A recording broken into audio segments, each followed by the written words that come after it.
My name is Charlotte Mason, 34 years old, and until 6 months ago, I believed my best friend Emma was the most trustworthy person in my life. We met at Cambridge 15 years ago. Studying English literature, she was brilliant, charming, and had this way of making everyone feel like they were the most important person in the room, including me. After university, we both moved to London. I became a freelance journalist, specializing in investigative pieces, while Emma landed a position at a prestigious marketing firm. We shared a flat in Clapham for 3 years before I met James, and everything changed. James Fitzgerald was everything I thought I wanted: tall, handsome, successful barrister with chambers in Lincoln's Inn. He swept me off my feet with weekend trips to the Cotswolds, expensive dinners, and that particular brand of confidence that comes with old money and older connections. Emma seemed thrilled when I told her about James. Finally, she said, "Someone worthy of you, Charlotte. You've been wasting time with all those struggling writers and broke artists. James has prospects." Looking back now, I realize that should have been my first warning sign. Emma never approved of anyone I dated. She always found flaws, reasons why they weren't good enough for me. But with James, she was different, supportive, encouraging, even pushing me toward him when I had doubts. The doubts came early. James had this way of correcting me in public, small things, like my pronunciation of certain words or my knowledge of wine. He would smile when he did it, making it seem affectionate, but I could see other people's faces. When it happened, the slight wince, the uncomfortable glances. Emma would dismiss my concerns. "Hayes helping you improve," she would say. "Successful men expect certain standards, Charlotte. You should be grateful he cares enough to guide you." 6 months into dating James, he proposed at the Oxo Tower, with the Thames glittering below us and half of London's legal community watching from nearby tables. It was theatrical, romantic, and completely overwhelming. I said yes, because saying no seemed impossible with all those expectant faces. Emma was my maid of honor. Naturally, she threw me the most elegant hen-do, organized every detail of the wedding, and stood beside me at St. Bartholomew's in Smithfield, looking radiant in midnight blue, while I felt like I was floating outside my own body, watching someone else's life unfold. The marriage started well enough. James was attentive when it suited him, generous with gifts and introductions to his world of barristers, judges, and their perfectly polished wives. I tried to fit in, learned about wine, joined the right charity committees, and slowly felt myself becoming someone I barely recognized. Emma was always there to reassure me when I expressed doubts. "You're so lucky, Charlotte," she would say. "Look at this beautiful house, the wonderful life Hayes given you. Not everyone gets a fairy tale." The first real crack appeared 2 years into the marriage. James had been working late, more frequently missing dinners, canceling weekend plans. When I mentioned it to Emma, she suggested I surprise him at Chambers with dinner. I arrived at Lincoln's Inn at 7:30 with Thai takeaway and a bottle of wine. His clerk directed me to his office, but when I reached the door, I heard voices inside. James and someone else, a woman, laughing softly, intimate, in a way that made my stomach clench. I stood frozen in the corridor, listening to my husband flirt with someone who wasn't me. The woman had a slight northern accent, refined but not entirely polished. She was teasing him about his posh voice, calling him ridiculous names that suggested deep familiarity. I left without knocking, spent the tube ride home convincing myself I'd misunderstood, but the seed of doubt had been planted. When I told Emma what I'd heard, she was immediately dismissive. "Charlotte, you're being paranoid. Barristers work with female colleagues all the time. It doesn't mean anything." But something in her tone made me look at her more carefully. She was avoiding eye contact, picking at her nail polish in that way she did when nervous. Over the following weeks, I started paying attention to things I'd previously ignored. James staying late on nights when Emma also claimed to be working late. His phone face down during dinner, the way he jumped when it buzzed. I began following him, not proudly, but with growing desperation. One evening, I watched him enter a wine bar in Covent Garden. 20 minutes later, Emma arrived. I sat in my car across the street, watching my husband and my best friend through the window. They looked comfortable together, familiar in a way that suggested this wasn't their first clandestine meeting. Emma kept touching his arm. James was leaning across the table, speaking quietly, intimately. I wanted to storm and confront them, demand explanations, but something held me back. Maybe it was the way they looked together, natural in a way James and I never had, or maybe it was the sudden clarity that this had been going on longer than just tonight. Instead of confronting them, I decided to investigate. I was a journalist, after all, trained to gather evidence before drawing conclusions. What I discovered over the next month changed everything I thought I knew about my life. I hired a private investigator, expensive but thorough. Within a week, he had photographs of James and Emma together, going back 18 months. They had been careful, but not careful enough. Lunch meetings in obscure restaurants, weekend trips to Brighton that coincided with Emma's supposed visits to her sister. The photographs were damning, but what destroyed me were the financial records James had been paying for Emma's flat in Notting Hill, the one she claimed to afford on her marketing salary. He had bought her jewelry trips, expensive dinners, all while lecturing me about household budgets. But the worst discovery came from Emma's phone records. The investigator had contacts who could access such things legally questionable, but I was past caring about legal niceties. The records showed calls between Emma and James dating back 4 years to before I met him. They had been in contact when she introduced us at that gallery opening in Shoreditch, where she claimed to bump into him by chance. I remembered that night clearly, Emma insisting we attend an exhibition. Neither of us had particular interest in her excitement. When she spotted James across the room, the way she maneuvered our conversation toward him made sure we were introduced. It hadn't been chance at all. Emma had orchestrated our meeting, but why? The answer came in a series of text messages the investigator had recovered from Emma's deleted files, messages to James discussing me like I was a project they were managing. "She's getting suspicious," James had written after the incident at Chambers. "Don't worry," Emma replied, "I can handle Charlotte. I've been doing it for years." The earlier messages were even more revealing references to my previous relationships. How Emma had sabotaged them, planted doubts, made sure they ended before becoming serious.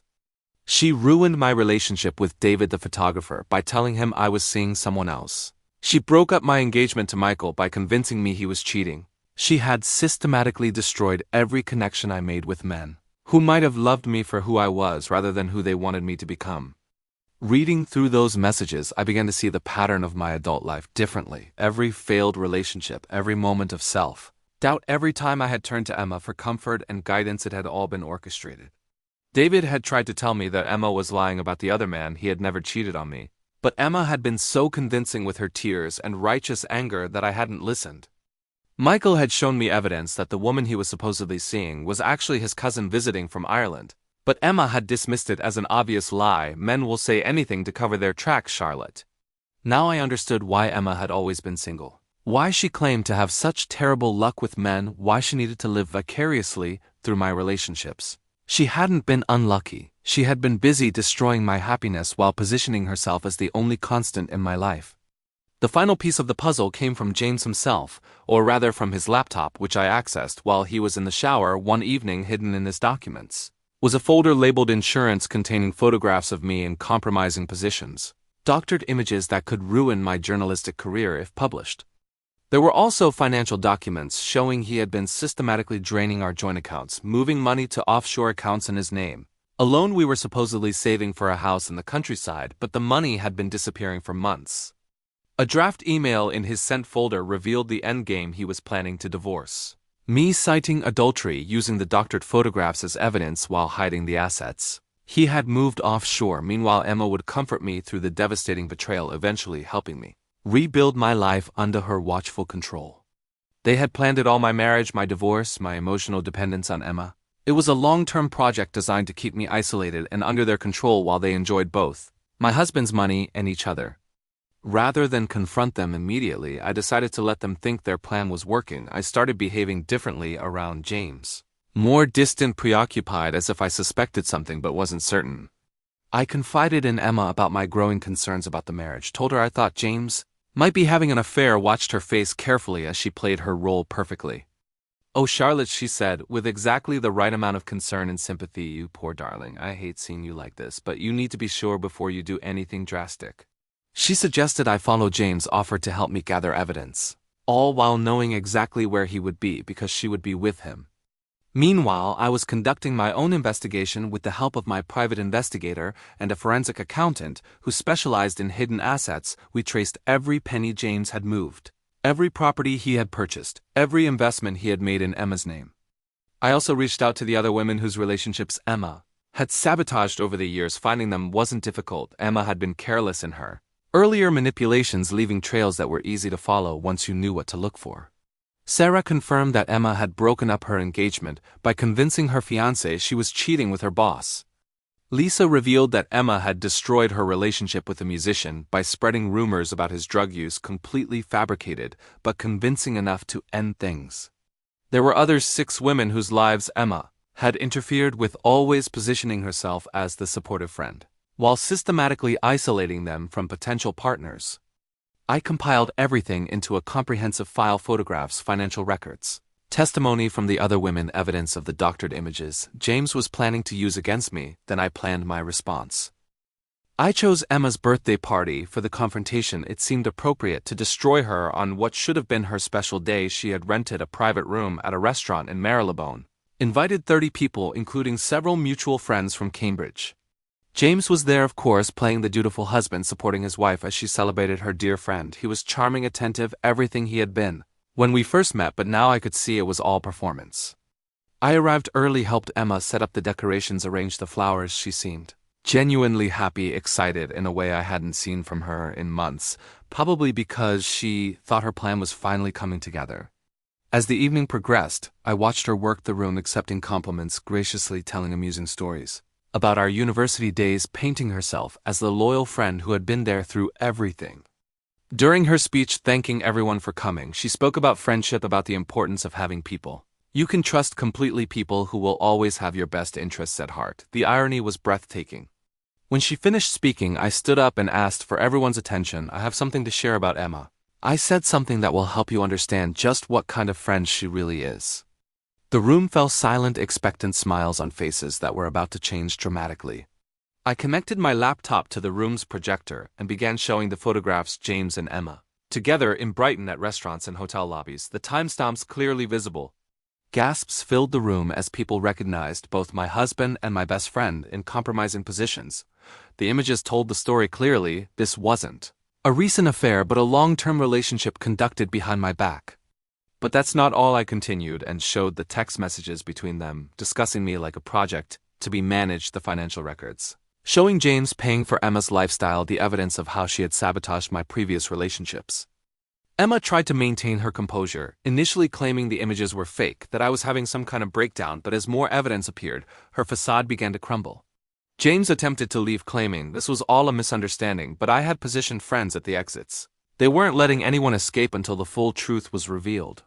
The room watched in horrified fascination as I detailed their plan: the systematic destruction of my relationships, the orchestrated introduction to James, the planned divorce, using fabricated evidence.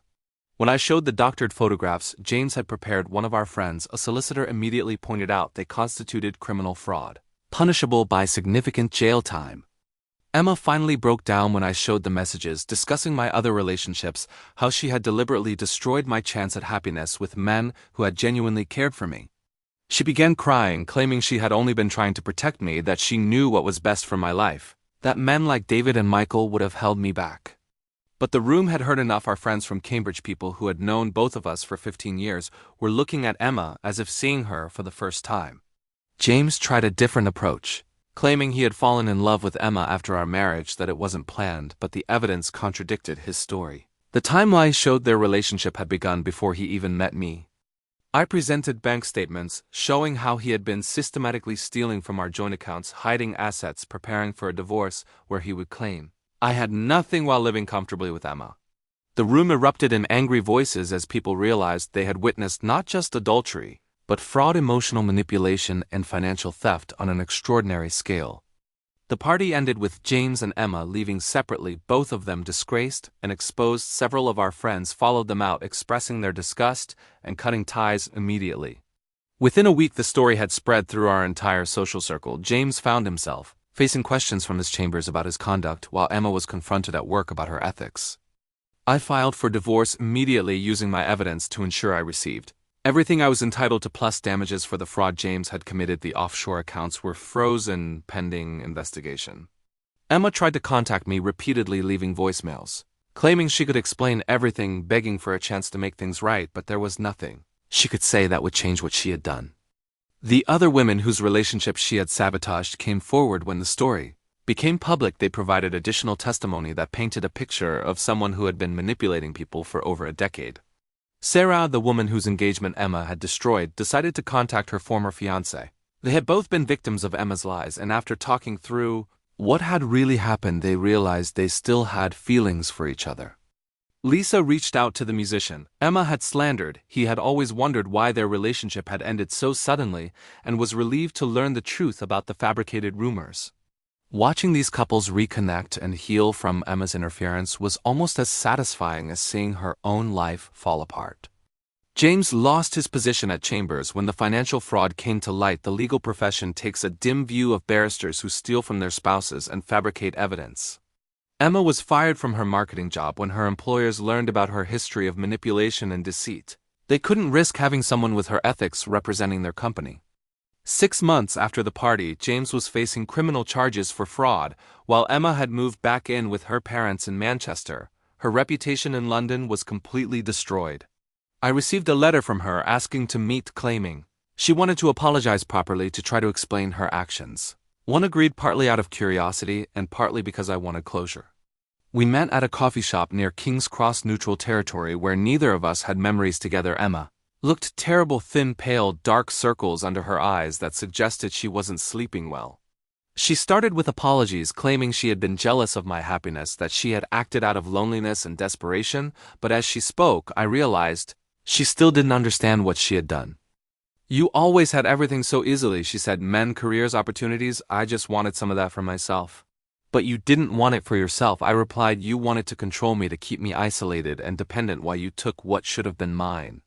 She denied it, claimed she had genuinely cared about me, that everything she had done was meant to protect me from men who would hurt me, but her own text messages contradicted that narrative. The truth was, Emma had been controlling my life for 15 years, not out of love or protection, but because it made her feel powerful. She enjoyed having someone who needed her, who turned to her for guidance and comfort. When I pointed this out, she became angry, revealing the person she had always been beneath the caring friend facade. "You think you're so much better than me," she snapped, "but look at you now, alone, bitter, unable to trust anyone." "Actually," I said calmly, "I'm happier than I've been in years." And it was true. Removing James and Emma from my life had been like stepping out of a fog. I hadn't realized how much their manipulation had been affecting me until it stopped. My work improved without the constant stress of managing a failing marriage and a toxic friendship. I was able to focus on the investigative pieces that had always been my passion. One of my articles about financial fraud in divorce cases won a National Journalism Award. The research I had done into my own situation had given me insights that helped other women identify similar patterns of abuse. I started dating again, tentatively at first, but with growing confidence. A colleague introduced me to Robert, a documentary filmmaker, who appreciated my intelligence without trying to change it. Our first few dates were challenging for me. I kept waiting for him to correct my pronunciation or suggest improvements to my appearance, but he never did. He seemed to like me exactly as I was.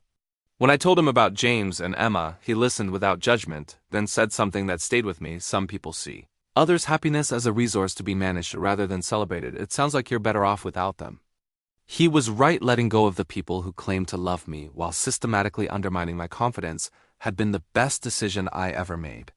A year later, I ran into Emma on Oxford Street. She was working in a shop selling expensive handbags to tourists. A significant step down from her previous career. She looked older, worn down by the consequences of her choices. She tried to approach me, but I simply walked past. There was nothing left to say. Between us, no relationship to salvage, no friendship to mourn. She had made her choices, and now she was living with them. James, I heard through mutual friends, had moved to Spain, where he was working as a translator. His legal career was over, and the criminal charges had left him with a record that prevented him from practicing law anywhere in Europe. Sometimes people asked if I felt sorry for them, if I regretted exposing them so publicly, but the answer was always no. They had spent years planning my downfall. The only regret I had was not seeing through their deception sooner. My life now is quieter but infinitely more genuine. I have fewer friends, but the ones I have are real people who support my happiness rather than trying to manage it. Robert and I have been together for 2 years now. He proposed last month, not in a restaurant surrounded by his colleagues, but in my garden on a Sunday morning while I was still in my pajamas reading the papers. It was perfect, not because it was theatrical or public, but because it felt right, honest, in a way my relationship with James never had. When I said yes, Robert smiled and said, "I love that you're happy." He didn't want to change me or improve me or manage my emotions. He just wanted to share his life with someone who was genuinely content. That evening, as we called our families to share the news, I thought about Emma and James. Wherever they were, probably still blaming me for their downfall, still convinced they had been the victims rather than the perpetrators. But their opinion no longer mattered to me. I had learned the most valuable lesson of my adult life, that the people who claim to know what's best for you are often the ones you should trust least. True friends support your choices even when they disagree with them. They don't try to control your relationships or manage your emotions for their own benefit. They celebrate your happiness rather than seeing it as a threat. As Robert and I sat in my garden that night planning our future together, I realized that this was what happiness actually felt like, not the performance I had maintained during my marriage to James, but genuine contentment with someone who loved me for exactly who I was. The best revenge against people who try to control your life is living it authentically on your own terms, surrounded by people who support your genuine happiness rather than trying to manufacture it for their own purposes. That was the lesson James and Emma had taught me, though not the one they intended, and for that unintentional gift I was almost grateful.